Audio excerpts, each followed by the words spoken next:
now entering the Horror Sanctum.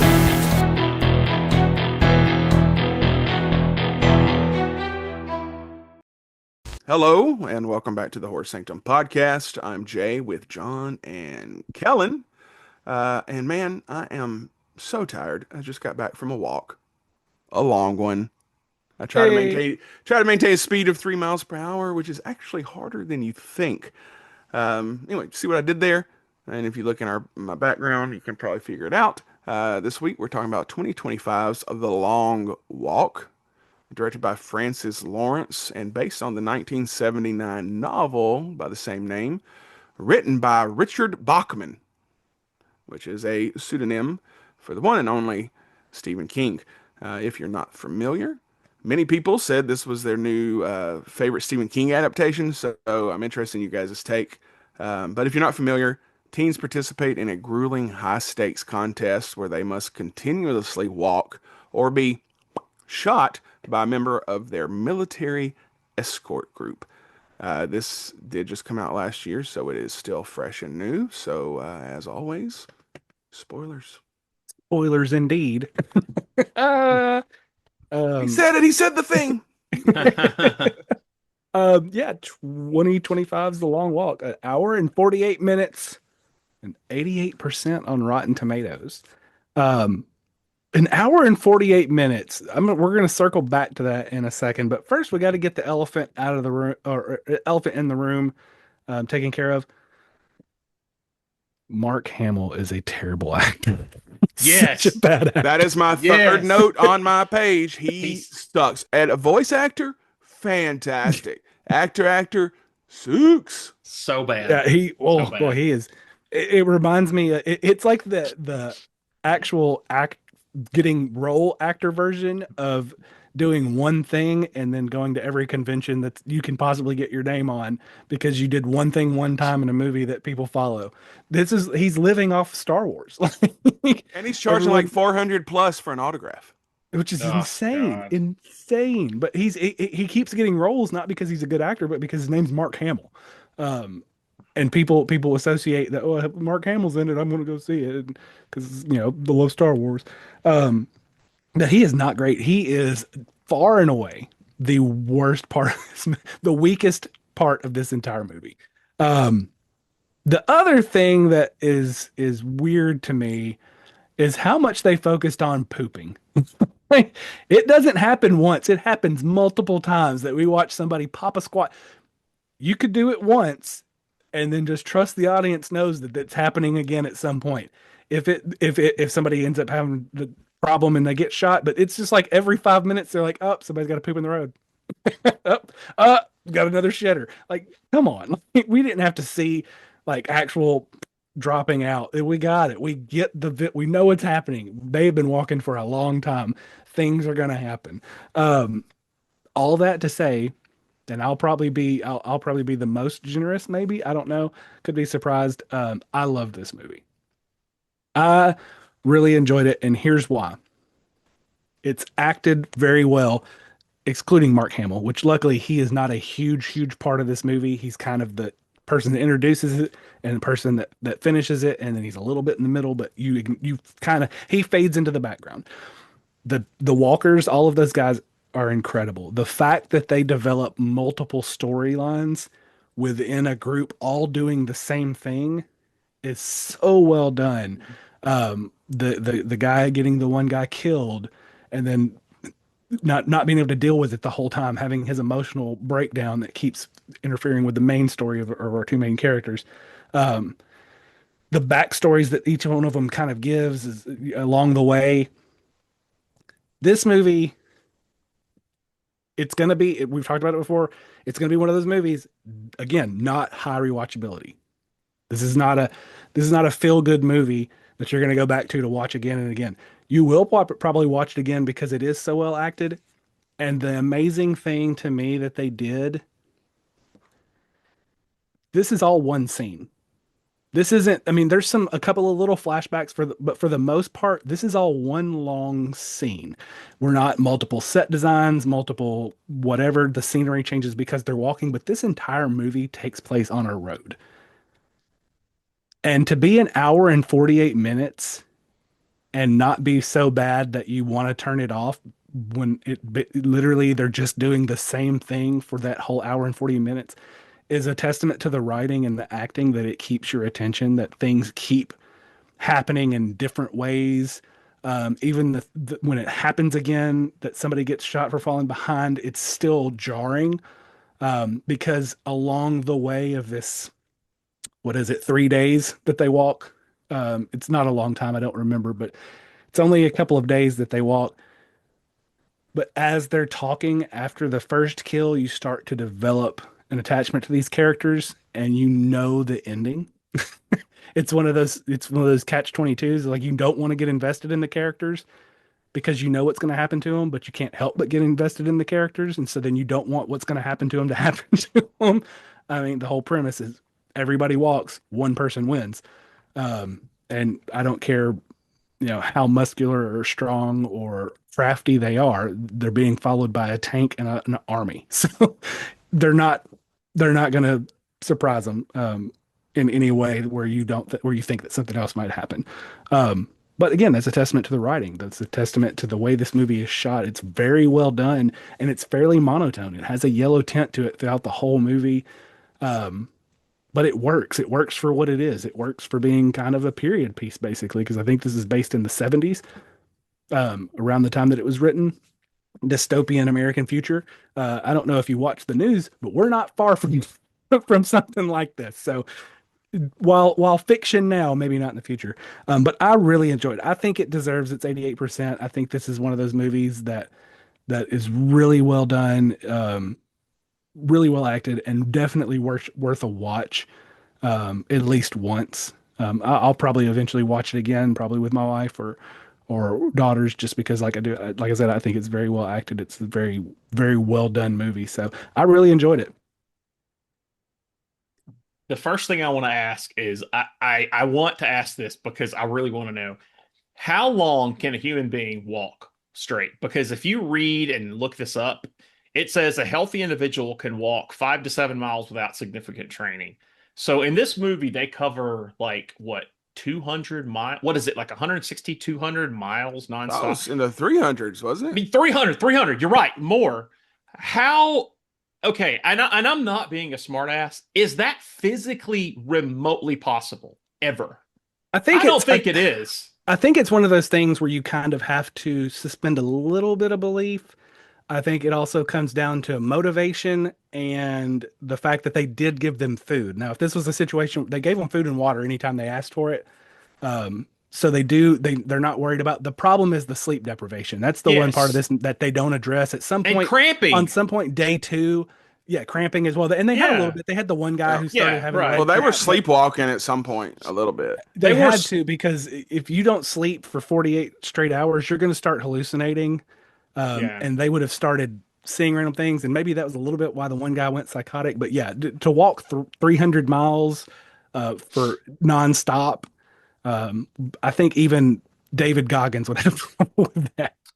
Yeah, I agree with you, Kellen. It is well acted. I think it does keep your attention. It's not a boring movie. I even say it's a good movie. It is a good movie. I'm not going to say it's a bad movie at all. It is a good movie.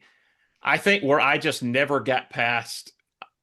never could get past was the initial premise of, okay, all these people are going to volunteer to walk to their death, but one person's going to survive. If it was mandatory, like the Hunger Games, I'd get it. But volunteer, that just my brain. I'm sorry, but like, I understand the whole idea of like, it's Vietnam, it's war, it's death, it's a metaphor for all these things. Blah, blah, blah, blah, blah, blah. I get all that. I get all that, but it's like, no one is going to volunteer to walk to their death knowing that one person is going to win. I know that Squid Games did a similar thing, but the difference with Squid Games was those were all adults who were criminals who were knee deep in debt and literally had nowhere to go, and they almost were going to die anyway. Well, So Squid Games is more about greed. Like they want to exactly. quit in the beginning, but enough people are so greedy they keep the game going. Yes, exactly, right. And these kids, it's like I just can't I can't get past the whole idea of them doing something and walking to their death. And there's so many things they do when they are walking. Like they talk and laugh. Well, that exerts energy. That's dumb. I know it's part of the movie. That's dumb. My You ass know? wouldn't be laughing. No. This is similar to the running game or the running man. Yeah. Like I get more vibes that way. Yeah. Yeah, laughing, talking. I mean, and then you have people doing dumb shit like the guy who stops to tie his shoe too long. I'm like, what the fuck?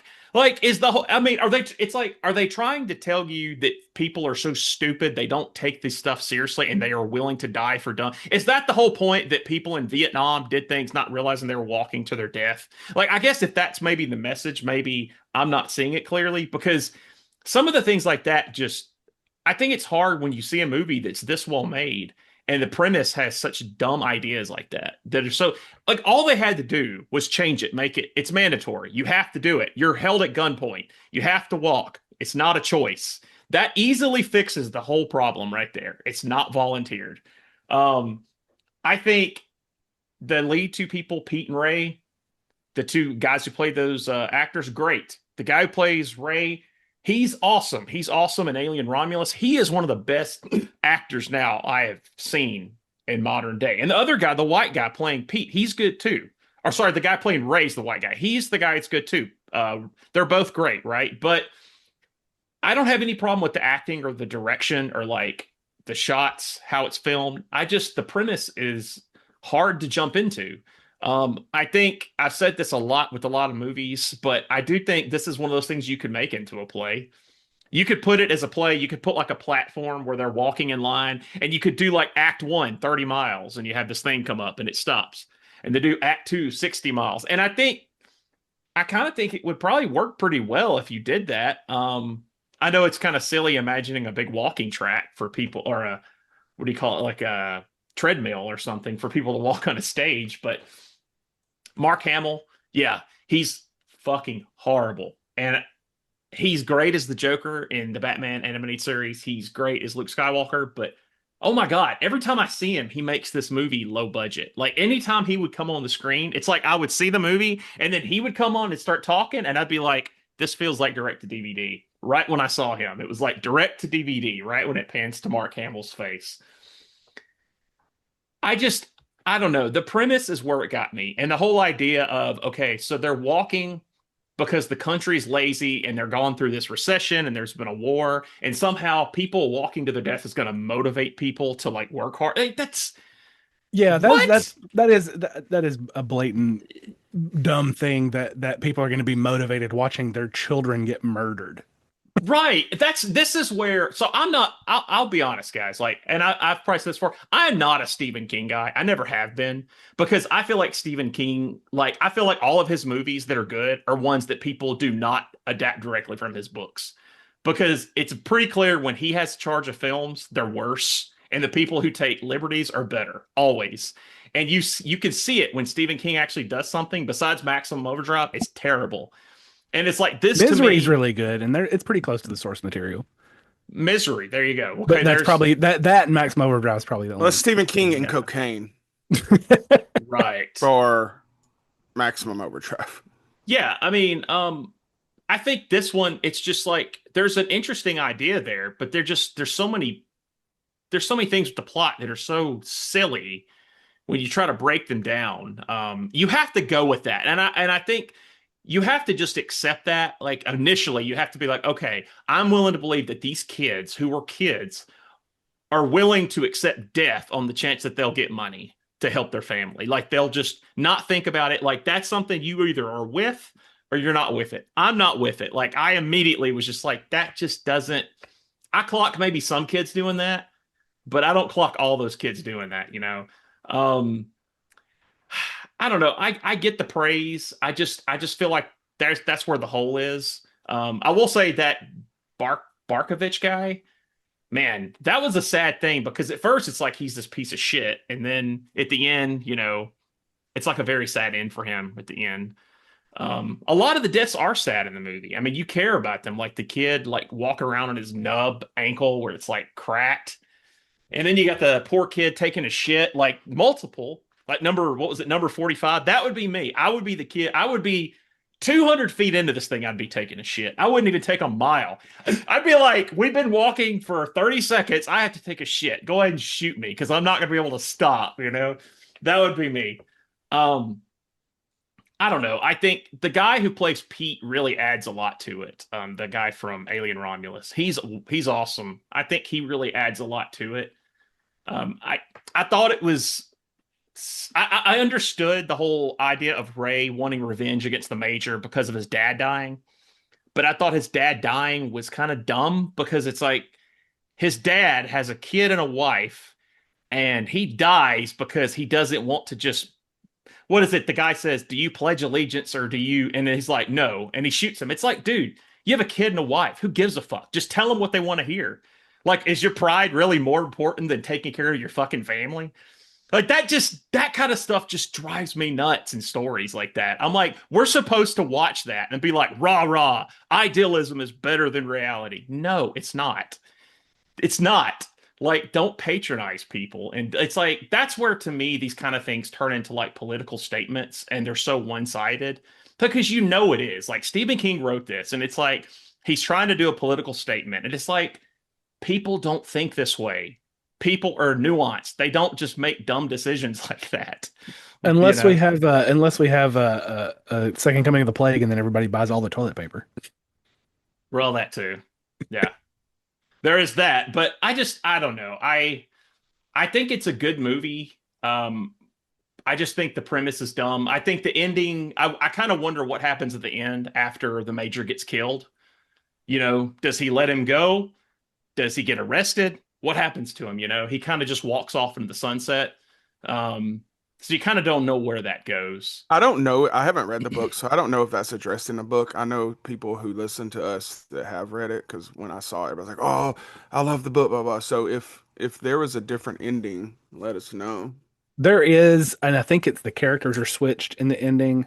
And I knew don't that think, part, and I yeah. don't think he kills the Major in the ending. Pussy. Oh, okay.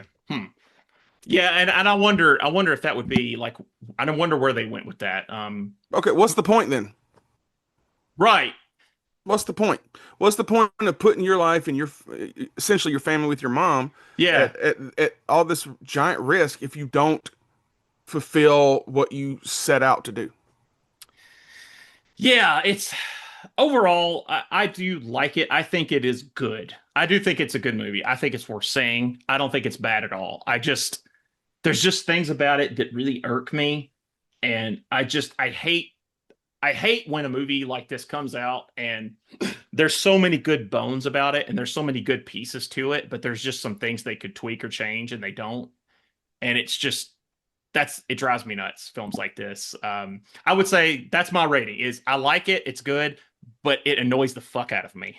Yeah. Before you go, Jay, in Stephen King's Long Walk, the ending is bleak and ambiguous. Ray Garrity wins after McVrees, which I think they changed the name, and Stebbins give up. But instead of celebrating, Garrity sees a dark, beckoning figure and keeps walking, believing there was still so far left to walk, suggesting a shattered psyche and an endless traumatic journey.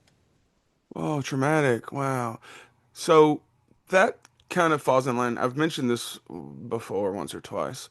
Bobcat Goldthwait did a found footage Bigfoot movie, and it's fantastic. And it's a couple who like, we're going to find Bigfoot. They legitimately believe that Bigfoot exists. They're going to go find him. And then they're shocked and terrified when they do. Motherfucker, that's what you wanted to do. You accomplished the goal. Same thing here. I got to see this in theaters. I got like a super advanced screening. It was like a month like before it even came out. I can totally see the theater like a play because it is so character driven. Um, David Johnson, the guy from Alien Romulus, even watching that movie, and I think when we did an episode, I know I did, I'm sure as dude, like I'm excited to see what he does because he was so good as in that, and he's even better in this. On top of that, you have Cooper Hoffman, who is Philip Seymour's son, who is just amazing too. And I didn't realize that when I first watched it. I went back to look at the cast. I'm like, oh shit, that's Philip Seymour Hoffman's kid. Like we know how people think I look like him. I don't get it. I don't see it, but we know how great he was. So I can only imagine how good his kid can be. So I'm looking forward to that. There was a theater somewhere. I think it was just one. I want to say it was in Virginia for some reason. I think I sent you guys the article when it happened, but they let people watch it on treadmills, and you had to keep the speed of 3 miles per hour. And if you stopped, you got kicked out. You couldn't finish the movie. I don't. Anybody that walks 3 miles an hour is a quick pace. Like That's they were not walking 3 miles an hour in this book because Well, in the I've book, it was walked on a 4. treadmill. Yeah, the book was faster, but I've walked on a treadmill and 2.6, you're getting it. That's my normal like just walk pace on a treadmill. They were not going 3 miles an hour at any point in time in this movie. That sounds absolutely miserable to me. You go to the theater to get away and to escape. So I want to sit down, eat my popcorn, drink my root beer, and enjoy myself. And you want me to fucking do something I hate, like walking for sport. And right. I mean, don't get mad when you have to clean up my poop. Because I assume that if you went to the bathroom, I mean, they would have to. Also, it's not like they're going to enforce anything. They're not going to shoot you in the face like, oh, I can't finish the movie. And then even then, I even wonder if they really held on to that and like, come back, it's fine. Anyways, um, I've seen this movie 3 times now, I think, and it is like the rewatchability isn't there really, but it doesn't take away from anything. Like I still will watch it again in 2 years or so, maybe. Um, the pooping on the go. So this would be a nightmare for me. One, I hate walking, like hiking and stuff like that, anyways. But you're telling me I have to maintain this speed, and I'm already bladder shy. I'm gonna have to whip it out and piss on the go, poop on the go, like absolutely horrible. There is a scene in the movie where they're talking about Cooper Hoffman's talking about they didn't necessarily volunteer. Like I don't remember the exact statements he made because I watched it the other day, but he's talking about going through all these statistics and all these different things. Like we don't really volunteer. Like they kind of force our hand to do this. I would need to watch that part again to get it. It's a very brutal movie. I think it's surely to God is rated R, yeah, because there's so many headshots. Also, I'm kind of pissed that they put Mark Hamill on the steelbook cover. Like it's a cool cover because you see the kids in his glasses, but like the weakest part of this entire movie, besides his dipshit son, who I can't stand either. He was the third one at Mhm. the end. Start getting sick, but it's surprisingly brutal because again, it's what's this movie about? Oh, they're walking. Oh, but the nub, the broken ankle, that part, ugh, like that runs all over me every time I see it, every time I think about it. The headshots. And like they started out pretty early with that, and they kind of have to because I think these kids, they're young, right? So they probably aren't taking it as serious as they should. Um, so like, okay, was the first kill a Tiger Shoe or Cramp? I don't remember what the first kill was. Either way, warning, all right, warning, like, come on, dude, get up, and then like, boom, headshot, done, and then like, that's when they all freak out, like, oh my God, I can't believe that happened. Why can't you believe that fucking happened? This is what you signed up for, bros. Mhm. Like, you signed up for this. I get the money aspect. I get the revenge aspect of it. But again, like the ending of that book just kind of pisses me off now because again, what's even the point of him going through all this and potentially getting murked or something, something happening to him and then not, I mean, does he just take the money and go? I mean, I guess he still gets the money, but you taught this whole book, hey, I'm gonna kill that motherfucker. Yeah, I'm gonna do it. I'm gonna do it, and then you don't do it. I don't know. I don't know how I feel about that. But Mhm. anyways, everybody that I've talked to absolutely loves the book. So um, a lot of the people are awful. The Asian kid, I think he's Chinese, Ben Wang. Mhm. He's one like chews the gum the entire. Is insufferable in this movie. Like he's just so annoying. I'm like, please shoot him in the fucking face. But he lasts quite a while. Yes. Um,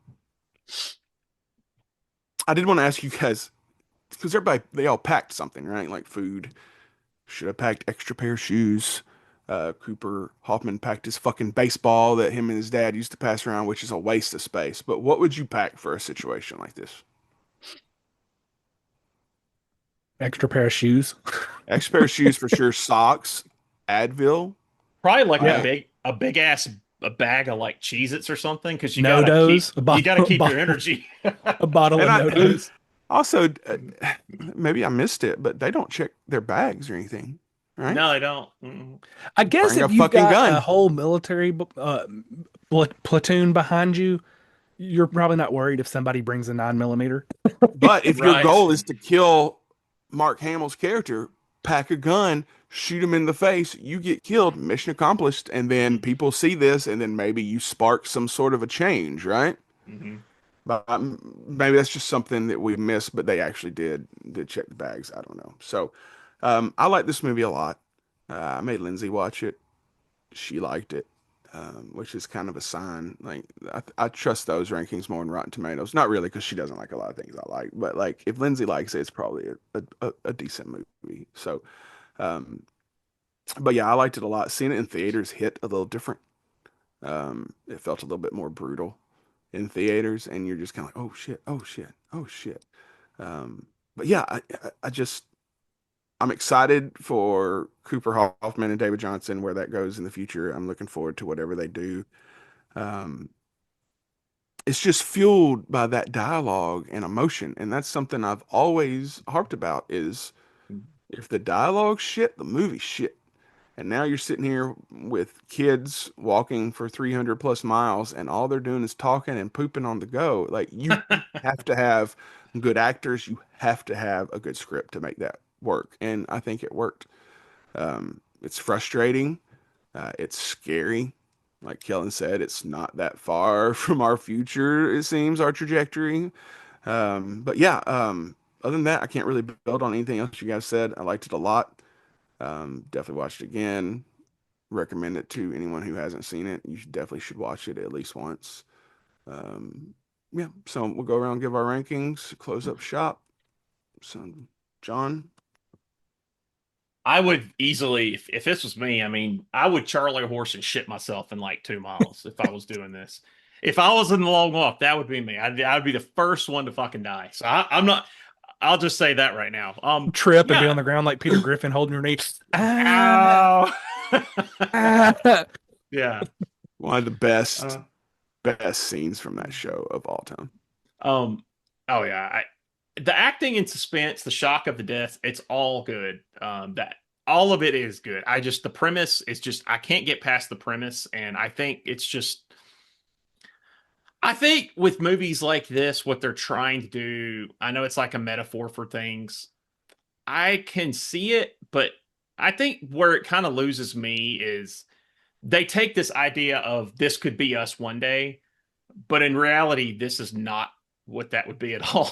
Like it said, I kind of like it. I kind of like things like this when it's more realistic, like Platoon or something, where it's actual a story that can happen, like Vietnam, or you're telling something that actually did happen, or like if we had like a blackout and it was like we had like all of our internet went down and shit, like stuff like I kind of enjoy like more realistic sort of scenarios with this where you play on that. And when it's stuff like this and they go this far and you're supposed to buy into this premise, it's like, it's so far fetched to me. It just takes me out of it. I understand it's a metaphor. I understand. I get all that, but it just pulls me out. So for that, good movie, silly premise. It's a 3 out of 5. That's about all I can go with it. Kellen? Everything John said's right. It's like the Hunger Games makes sense because it's mandatory. Like Yeah. you don't get it. There's not an option. You don't get to sign up for death. So that is 100% true. It's a dumb premise. But for me, the cinematography, the acting, the storytelling of the walk itself is so phenomenal. Like I said, if you can do one long scene and keep somebody's interest, imagine if it was an episode of Friends and they were just sitting on the couch talking for the whole 25 minutes or 23 minutes, however long an episode is. You halfway through, you'd be like, oh my God, is anything actually going to happen? That's why they bounce from different scenes and they keep you fresh. This doesn't need that. This is these characters on this road keep your attention for almost 2 straight hours. So I can forgive the bad story, just because the other 95% of the movie is so good. So I give it a 4. That's fair. John, you said 3, right? 3. So I gave it a 4 as well. I think the first time I probably gave it a 4.5. But I was just riding that theater high, I'm like, I oh think you wow, they're said like, this is way better than whatever Sinners was trying to be. then what? What? Than whatever Sinners was trying to be. Oh yeah, yeah. This is so much better than Sinners. Sinners was probably the worst movie that came out last year. So, but I stuck with a 4. That puts us at 3.6666667. So we'll call Let's it. round up to a 4. Funny story, real quick before we close up. So Angel Studios that do all the Christian movies, they did Sketch, which Q Lawrence, we talked to him. They have like a big clearance sale. So I got a couple things, and it was $16.66. Doesn't Chick-fil-A like round down if your Like, total comes out to like 666? Or like, no, 665. I don't know, Christian establishment, you assume just round up, but maybe round up, I round think down. they Yeah. round down so that they're not taking money from you. Well, that's nice of them. That's a tithe. All right, so The Long Walk, starring the impeccable Mark Hamill, one of the greatest actors we have ever seen. That's a 4. So, all right, that's it for this episode. I hope you enjoyed it. I don't know why. I hope you enjoyed yourself. Hope you enjoyed it, guys. This was probably second place feel bad movie of the year last year behind Bring Her Back. Oh yeah, no doubt. Close. Anyways, hope you enjoyed this episode. Be sure to subscribe to our YouTube channel, to wherever you're listening to this podcast. Follow us on Instagram, follow us on TikTok, join our Facebook group. We have an Amazon Music playlist. Check that out. It's got songs from this. The Lumineers did a lot of the score, like the Lumineers and a composer. So that was kind of neat. Like you can kind of tell when you listen to it. And now that you know, you're like, yeah, this does kind of sound like Lumineers. Lumineers also did a cover of Shout for the Institute, which is a Stephen King book they made into a series that came out last year that was pretty decent. So yeah, I guess they're Stephen King fans like we all are. So all right, anyways, signing off. I'm Jay with John and Kellen, and until next time, Keep it spooky.